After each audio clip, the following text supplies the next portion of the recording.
ചുറ്റും വെച്ചിരിക്കുന്നത് ചെങ്കലിൻ്റെ height 4 inch വരുന്നുണ്ട്. നമ്മൾ 3 ഇഞ്ച് കനം കട്ടാകുമ്പോൾ എംസാൻഡ് നിരത്തിയിട്ട് ശരിയാക്കണം.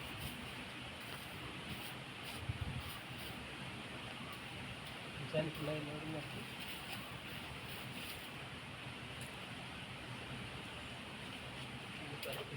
വലിച്ച് ലെവലാക്കിയ ഇട്ട് ഒന്ന് വലിച്ച് ഒന്ന് ലെവലാക്കി 3 ഇഞ്ച് കനം കറക്റ്റാക്കിയിട്ടുണ്ട്. 3 ഇഞ്ച് കറക്റ്റായിട്ട്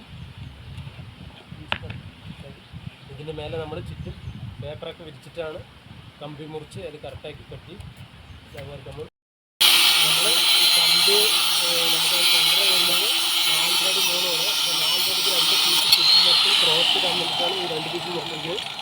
ബാക്കി നമ്മൾ തിരിച്ച് അപ്പുറം ഓരോ പീസുകൾ 4 ഇഞ്ച് കമ്മിയാക്കിയിട്ട് ഓരോ പീസുകൾ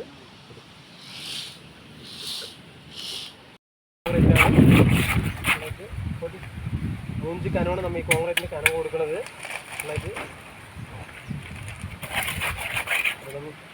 അടിയിൽ പേപ്പറൊക്കെ വിരിച്ച് സൈഡിൽ ചെങ്കല്ലാണ്ടാവേണ്ട പേപ്പറൊക്കെ വിരിച്ചിട്ട് ലെവലാക്കിയിട്ടാണ് ചെയ്യുന്നത്. കമ്പിയും കറക്റ്റ് 4 ഇഞ്ച് ഗ്യാപ്പാണ് നമ്മൾ വിട്ടിരിക്കുന്നത്. 4 ഇഞ്ചിനാണ് ഗ്യാപ്പ് വിട്ടിട്ടാണ് കെട്ടിയിരിക്കുന്നത് ഫുള്ളായിട്ടെല്ലാം. നമ്മൾ 5 കോട്ടയ്ക്ക് 1 ചാക്ക് സിമെൻറ്റ് ഇട്ടിട്ട് കലക്കിയ കോൺക്രീറ്റ് ആണ്. അത് 2 കോട്ട മെറ്റലിട്ട് ആ കണക്കിലാണ് നമ്മൾ കട്ടാക്കിയിരിക്കുന്നത്.